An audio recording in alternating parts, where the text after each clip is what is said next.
G'day leaders. In this podcast, we talk about something I'm very passionate about, and that is the difference between a victim mindset and having agency or accountability over your life. It has an amazing impact or a positive impact if you become accountable and develop agency, and has a negative impact if you develop and catch the mind virus, which I call victimhood. Enjoy. Why did it count backwards? I know that we're now recording. What? Hello, Captain. What do I? Come fly with me. Let's fly away. What are we going to talk about? I don't know. So, leadership, life, and everything else. Yeah.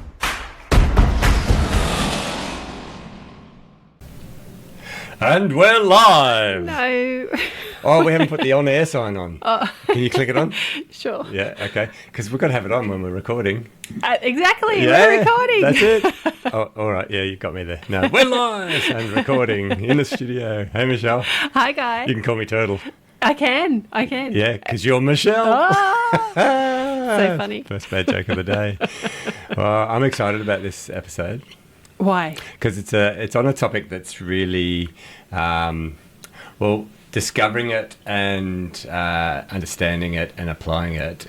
What we're going to talk about has changed my life in many, many ways. And it's something that I'm quite passionate about, talking to other people. And it's something I call a mind virus. Yeah, when we were speaking about it on our walk, Yep. I thought I have definitely been a victim of what we're about to talk about. That's right. We should probably let people know what we're going to talk about. I hadn't labelled it. You hadn't labelled it No, yet. so Okay. now I can. Well, yeah, it's the difference between having a victim mindset or being accountable or having agency over self. Yes. Yes. Yeah. Something that I have been caught up in at different stages in my life. It's a mind virus. Once it's in your head, it's very hard to recognise that you're in it, but that is of having the victim mindset where things are happening to you. Yeah, that's right. Why me? Rather than for you. That's right. And the reason it came up on our walk today was that you've just recently spoken about it. It was in one of your training workshops. Yeah, it was a local council, so we do a lot of work with councils around Australia, and I was working with some fantastic field service guys, and we're doing resilience and anti-fragility training, and it came up, and it's an interesting discussion because when you start to look at it, it's basically a choice. You have a choice between having what's called a victim mindset or having an accountability mindset. Once you're in a victim mindset, it has so many impacts on so many areas of your life. But then if you are able to get yourself out of it and get yourself back into an accountability or an agency, we'll talk more about what agency is, again, it very, very positively affects your life rather than negatively. And people around you as well. Yeah. So, that's why we brought it up on the walk, because I had a fantastic discussion with a few of these people at the council. Yeah. So, okay, we'll start. What is victim mindset? What is victim mindset? It's basically where you are focusing on negative things that have happened to you, and that's how you see them, that they happened to you, that you're the victim of circumstances, you're the victim of bad events, you're the victim of things that have happened to you. And you spend a lot of time focusing on that, and you become quite negative. So your default mode network, which is the part of our brain that is working when we're at rest or if we're just contemplating life and that sort of stuff, the default mode network. If you've got a victim mindset, the needle is very much just like towards the past. So you constantly go back to the past and you constantly relive negative events that have occurred. And you start to get the, oh, woe is me, nothing ever works out, everything always negative happens to me, and you start to develop these thoughts. And these thoughts then get travel down into your subconscious mind. Nothing ever works out for me, and now your subconscious mind has to do its job, and its job is to find evidence of that. Yeah. And so now the filter that your brain operates on is searching your environment, searching your experience for evidence that you have been a victim, that nothing ever works out for you, and it will only ever bring to your attention the stuff that isn't working the way that you want it to. A negative detective. A negative. Oh, I love that. Can I steal that? Negative. Absolutely. Your brain It's becomes yours. a negative detective. Oh, that's brilliant. I love that term. All Yeah. right, coined by Michelle Huntington. That's it. On whatever date this is. So bad things do happen. Yes. And so it's not dismissing those or saying that nothing bad does happen and it's how you look at it. It's potentially, I suppose, it starts out as a coping mechanism. That's what it is. It actually is. And I've read about how, as a child, if you feel powerless, when you're a child and you feel powerless, you don't have agency over self, you're very much controlled or whatever. Or like me, very shy, sensitive, insecure little kid, and just struggling being in the world because you're so sensitive to things. Yeah, and when you feel powerless, it's a coping mechanism that I think your brain adopts to put the blame elsewhere, so that you don't pick on yourself. Yeah. And so how it appears to others is when... So some of the ways that you can tell if someone is, or you yourself are, if you're self-aware enough and catch yourself, could be blaming others. Oh, yeah, it's all about everyone else is to blame. Yeah. Circumstances are to blame. Like the world, feeling like the world's against you. Bless you. Excuse me. Yeah, the world is against me. The world is out to get me. Well, you were talking about the default mode network and how your brain, the negative detective, finds things to confirm and validate. That's right. So self-sabotage almost to make sure that happens. Yeah. It has to find evidence of your internal belief. So if your internal belief is that you're a victim, that things happen to you, nothing ever works out for you, your brain will find evidence of that, and that's all you see, which then validates it, and then it's self-fulfilling and self-justifying. It reminded me of a time in my life where I was flying, and I remember being on a particular flight with a captain, and there's a long time in the office. You got many hours together over many days, quite often, and I hadn't flown with this captain for probably 6 to 8 months, and he said to me, "Oh, how's everything going?" And even his tone of voice was it was empathetic, and I thought it was a little strange. And then he made I was like, "Oh, good," and he started asking me about particular events that had happened in my life that weren't so great, but he then made a statement, and I was shocked by it. It felt like I'd been punched in the guts, actually. And he said, "Oh, everything bad always happens to you. You have such a bad life." And I thought, what? No, I don't. But, and I questioned it. I said, "Why do you say that?" And he said, "Oh, well, every time I see you, something else bad has happened." And I thought, do I say that? But maybe I do. And I realised that he and probably others had communicated. We had communicated in a way, and our habit was talking about the bad things or emphasising things in our life that hadn't gone so well, and only talking about that rather than it be part of my life, but not the good part. And I saw myself, especially that day when he said it to me, as having a great life and everything worked out for me. So when he said that, it was a real slap in the face. And I'm thinking, so I've really got to change my language here. Maybe he'd caught you in a period of time where you had caught the mind virus. Oh, absolutely. Yeah. There were, and it can feel a bit like that. And then I was attracting people like that to my life, which he and potentially others were also helping me stay in that little hole. That happens, yeah. When you catch the mind virus, which when we discussed on the walk, we both have caught it a few times in our lives. I had it for most of my early childhood.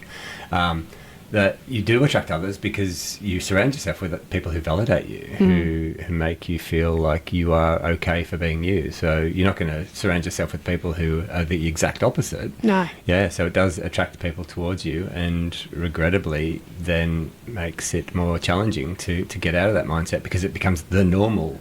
And you may have been in networks of friends where and I've been guilty of this, where when you see them, you go straight to discussing the negative things that have happened. And I remember I'm certainly not in that now, but I remember one particular period of my life where I was in it. I caught myself whinging, and I don't like whinging. I think the world is a fantastic place. What have we got to whinge about, really? And I caught myself whinging, and then I kind of stepped outside of myself, and I started to look at, why was I doing this? Why? And I know I'd gone through a tough time, and that I'd been whinging with all my friends. And then I thought to myself, if I was my friends, I wouldn't want to be hanging around with me. I'm very lucky. I've got amazing friends who, even if I was having a whinge at the time, they'd sit there and they'd listen, and they'd show compassion, and it was beautiful having them at the time when I was in this victim mindset. But then I looked at myself and I thought, I don't want to be like this. And I know what's happening, and I know the effect it's creating, and I know that this isn't the full picture. This is my mind only seeing negatives. Yeah. And I didn't like being around me at that time in my life. And I'm sure my friends were lovely. They didn't say, I don't want to catch up. But once I pulled myself out of it, it was such a relief to just let go of the mind virus and go back to the way I'd like to live my life, is that I have control, that I have agency over my life. I contribute to every event that happens, and I am in control of how I react to those things and what I'm going to be doing moving forward. Well, I was in a mother's group when my twins were babies, and which was, great. I hadn't been when I had my first son. We were in remote New South Wales, and I thought, this is an opportunity to form a bond with women who are going through similar things. They've just given birth to babies as well. Yep. And I thought we had a common bond, because basically sleep deprived, new babies. First time. Yeah. I know for you it wasn't the first time. But and so that cohesive group, and I really craved that community and longing. But I actually removed myself from that group after a couple of months, because it became a bit of a bitching session, and apologies to anyone for the language, but it really appeared to me to be an opportunity for a group of new mums to get together and hate on their husbands and just talk about the bad things. Yeah. When I didn't need that. I needed support and community, and we celebrate the things. And sure, we talk about, I only had this much sleep or whatever, and laugh about it whilst having our 5th coffee for the day at 10 o'clock in the morning. But that's what I thought it was going to be. So my expectations were not met, and I could see that if I stuck around, I too would start to have that opinion of my husband, and so I removed myself and made excuses initially, and kind of edged my way out of that group. It's so easy to fall into the trap, though, isn't it? Especially when you're around other people. It's contagious, because it's an easy mindset to have, because you can blame everyone else and you don't have to do anything. Yeah, the opposite is that you have to take accountability, you have to have agency over self, and that takes effort. Well, if you keep doing it, it becomes a learned helplessness. It does. And then it's very much linked to pessimism and anxiety and depression. So if your default mode network needle is kind of skewed towards the past, then you're going to be falling into depression because you're focusing on the negative things. If your default mode network needle is more angled towards the future, you're worried about things that are in the future, and you think that bad things are going to happen, so you're more inclined to more anxiety and those sort of things. So it's one thing I have noticed is people who are in it, and you feel for them, you really do, because you don't want anyone to be in a bad situation in their life or be thinking bad things, is that those people, if you yourself have something, so they're in their mindset, and you're empathizing with them and trying to help them and being a shoulder for them, support. But if something ever happens to yourself and you have a bit of a stumble and you question or, oh, yeah, don't know what to do about this, they have a really obvious lack of empathy towards your stuff, even though you may have been supporting, and not that it's a give-take sort of thing, you know, you don't do it as a transactional giving empathy, but you find that they have a lack of empathy for anyone else's problems.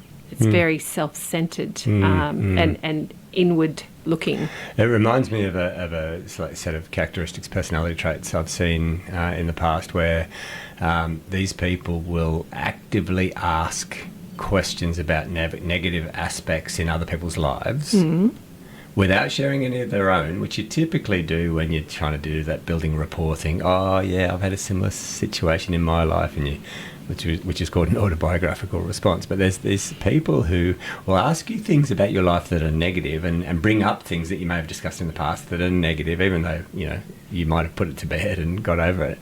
And they're doing this because when you're in your victimhood, they feel better about themselves. Oh, that could have been the captain, old mate. He could have been, possibly. I don't want to project that onto everyone.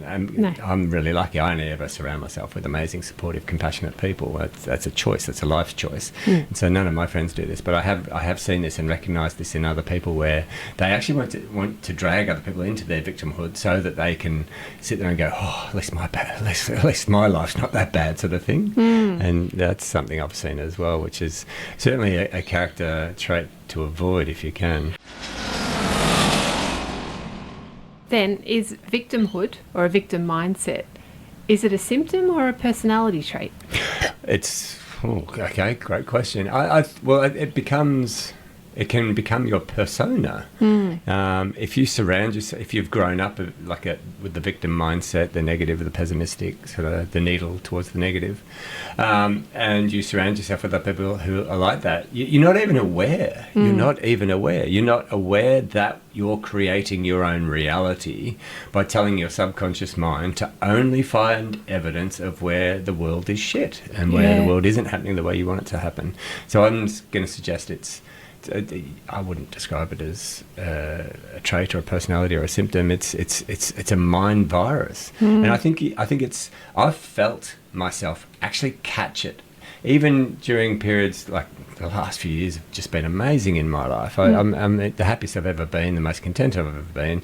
But occasionally you can just feel it. This virus just kind of jumps into your head for a couple of days and wants to sit there and reignite old negative neural networks in your brain. And then you sit there and you go, oh, look at what happened. And you can feel the energy dragging out of you. And then I'm lucky. Every time I recognise it now, I just, hey, no, that's not the way I'm living life. Yeah. So if you do start to notice that you might have a few of these traits coming in, and you've got that self-awareness, or you've got an opportunity to kind of sit outside yourself and realise, hey, maybe I've been doing this, or I'm not liking what I'm projecting out here into the world, or my friends, family, etc.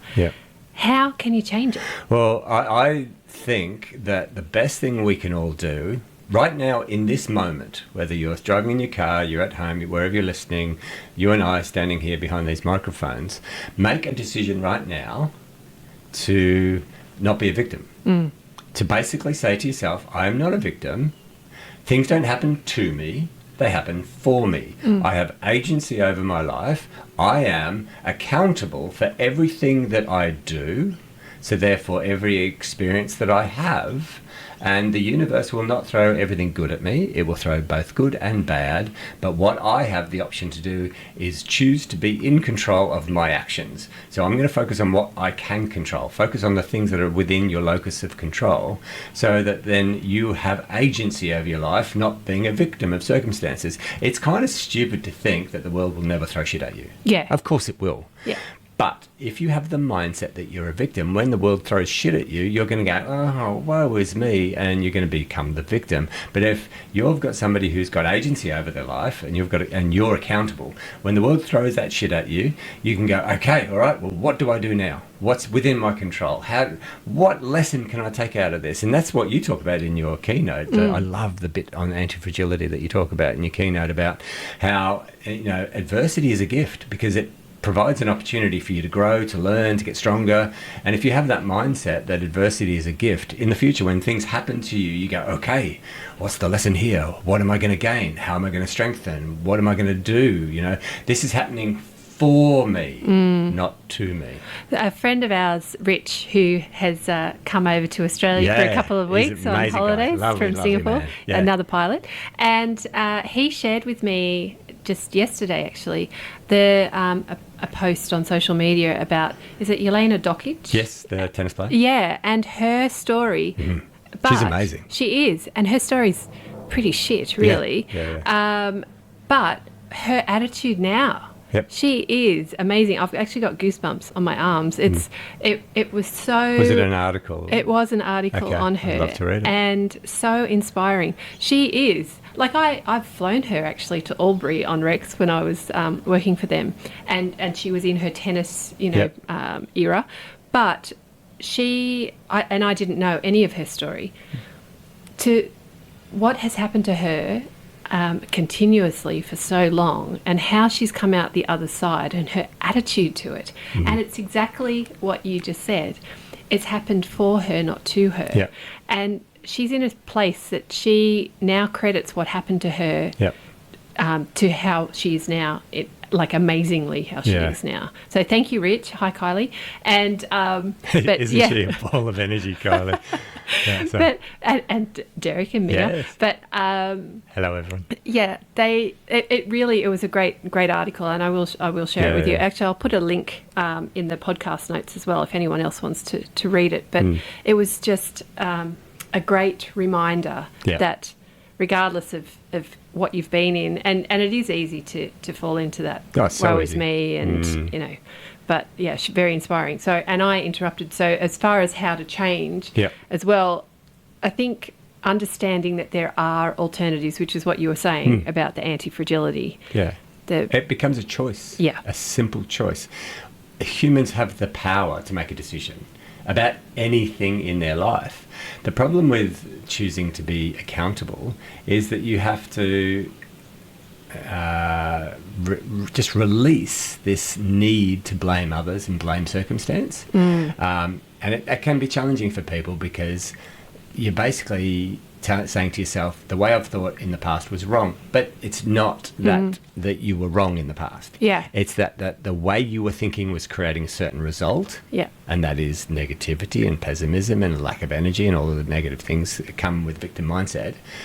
And there's a different choice. Well, I hear you talking like this to the kids. You say, when they get upset, they get frustrated, they get angry about they can't do something straight away, or they've, that what they're wanting to do fails or breaks or whatever. And you say to them, rather than saying, I can't do it, I'm hopeless, I can't do it yet, or that way hasn't worked so far. Yeah, let's try a different method. So the growth mindset language. Changing the language. Yeah. So instead of becoming the, woe is me, I can't do it. Yeah, that's very much the growth mindset stuff. So that you never say I can't do it. You say I can't do it yet. Yeah. And you don't see failure as failure. You see it as a learning opportunity.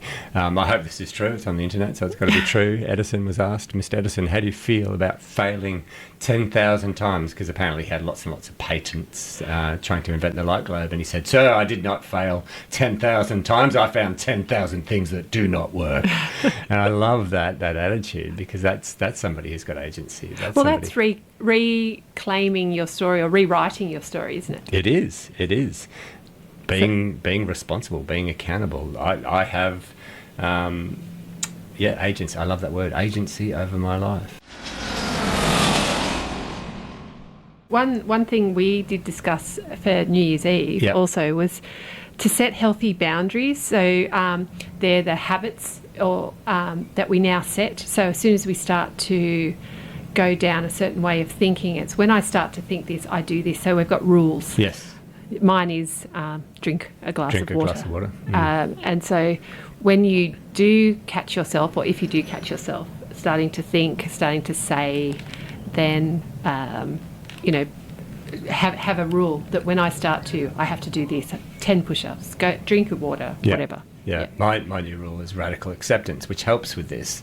So radical acceptance is, it happened. It is what it is. Everything is as it should be, or everything is as it will be. Yeah. Instead of, that shouldn't happen, whatever it is. So radical acceptance really helps me. I want to talk about what we can do when our friends are in the victim mindset. Yeah, sure. Yeah, so what they want and what they need in that moment is compassion to start with. They need the compassion, the empathy from you as their friend or acquaintance or even a colleague. But the next step, I think, is the most important step once you've shown the compassion, is that you actually play what's called responsibility tennis. I love responsibility tennis. It's one of my favourite topics to talk about, especially in the leadership workshop and the coaching and mentoring workshops, because responsibility tennis is when somebody has a whinge to you, they complain about something, you can either sit there and be in that energy and you can catch the mind virus, or you can play what's called responsibility tennis, put them back into agency. And the way you do that, you say, okay, so what can you do about it? What's within your control? What have you tried? What else could you try? Who could you speak to? Who's an expert in this area that's done this before?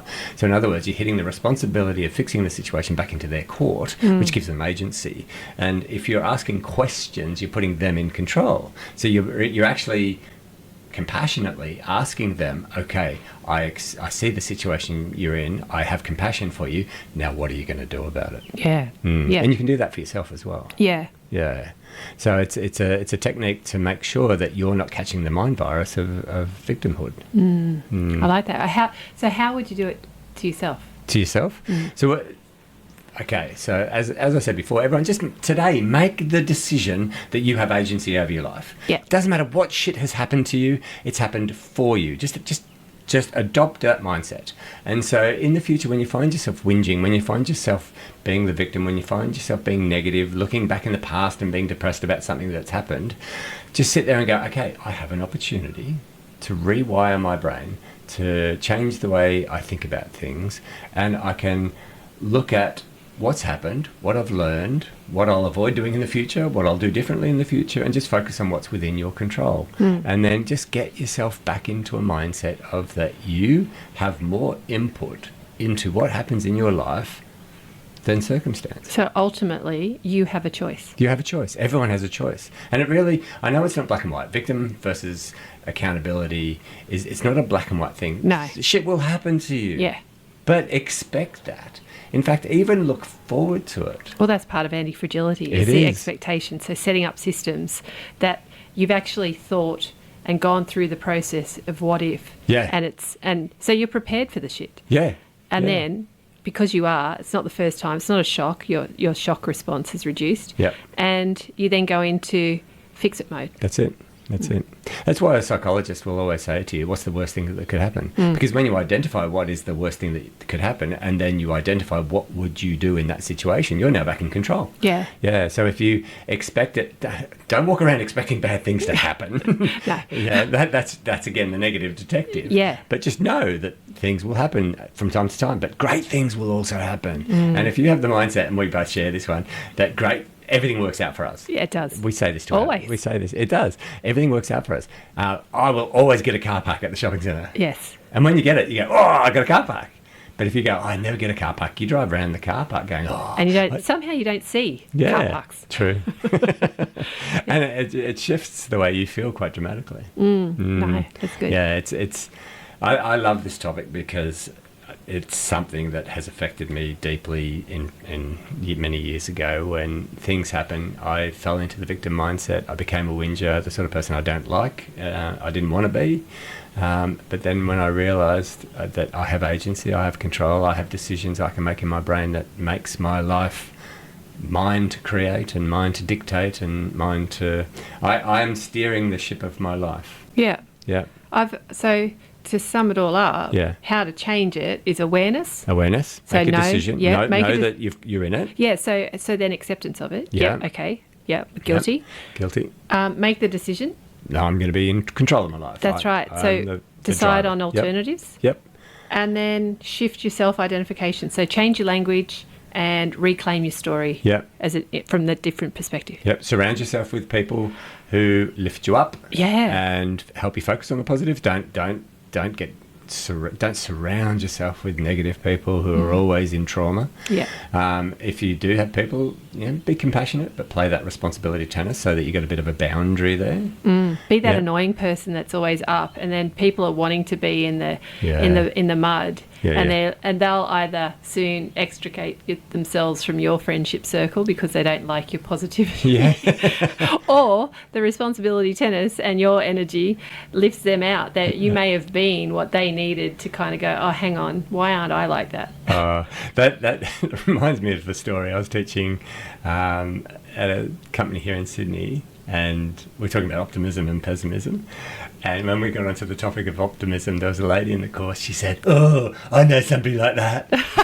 And I said, "Okay, please share." And she said, "Oh, she's at my gym." I said, "Okay." She's the instructor. Every morning she's up there, woo, woo, woo. And you just want to throw a brick at her. And I went, "What?" She said, "Oh, nobody could be that positive." And I didn't want to expose what was happening in the classroom at that time. I didn't want to make her feel kind of sad or exposed in front of her colleagues, because she did a good enough job of doing that anyway. She had visceral hatred towards somebody who was optimistic. But it would have been okay if the brick that she wanted to throw was 10 kilos one week, 15 kilos the next week. I'm getting stronger throwing these bricks. Yeah, it was basically she couldn't be that person in the morning, so she had visceral angst, and I wouldn't say hatred, but like whatever words you want to throw onto it, towards this other person, because you're making me feel bad because I'm not as energetic as you at the front of the classroom. I just thought that was hilarious that some people actively avoid positive people because it makes them feel bad about themselves. But I prefer to surround myself with them, and I want to be that person that injects happiness. And I know we've spoken about Brett's, a friend of ours in the past. He always leaves people that he meet feeling better than when he arrived. In every shop, every cafe you go to, you can just see the person who's got more energy than before we were there. And that's something that I'm going to try and do for the rest of my life, inject energy, give compliments when you walk past people. We've spoken about that on another podcast, and be the sort of person that creates a world that is positive. We're catching up with Brett tonight. We are. Captain, my other captain mate, he's a skipper, boat captain. You're the up in the air captain. Yeah. All right. Well, I've loved this topic. Thank you for agreeing to do this one, Michelle. It's been fun. Good for awareness again. Oh, one more quick thing. It's Yes. about your mental diet. Yes. Right? Your mental diet. If you're somebody who is addicted to drama, just take a step back and think, why am I doing that? Does that then validate my victimhood? So I've often noticed that the sort of TV shows that people watch will determine whether they are somebody who has agency and accountability, or if they're somebody who's more of a victimhood sort of person. People who watch shows like Grand Designs and how to fix this and how to do that, so action-based, learning-based entertainment, or humour-based entertainment, tend to be people with more agency and accountability. People who love the drama shows. Oh, those housewives of where people are just whinging and whining about each other and being negative about their circumstances. They tend to have more victimhood. So just consider that as well. What sort of mental diet do you have? Physical diet is very important for mental health, but mental diet, what you watch, what you listen. Neither of us watch the news, listen to the news. We just wait for people to tell us what's going on in the world, and we try and fill our lives and our heads full of happy stuff. Yes. Yeah. No, that's right. That was fun. That's good. That's good. Yes. I enjoyed that one. Excellent. Great to see you again, Michelle. Yes, you too, guys. Oh, now, Bollinger, where are you? Yes. Yes, Yeah, Bollinger, we're waiting. Bose, Lint. Bose, Lint, yes, reach out. If you want some merch on our website, captaintheclown.com, we have T-shirts and caps, and they're getting some great feedback with the More Dogs comment on them. That's right. Yep. It's been fun wearing them around, actually. It is. I need a new one. I've bought just about worn mine I out. was going to say, you do need to update it. It's a bit worn out now. Anyway, take care, everyone. Bye. Bye. Well, that was fun. That was fun. You're such a clown. The clown. Lady Captain. There we go. And who's going to listen to this? Maybe our mums. Thanks, Mum.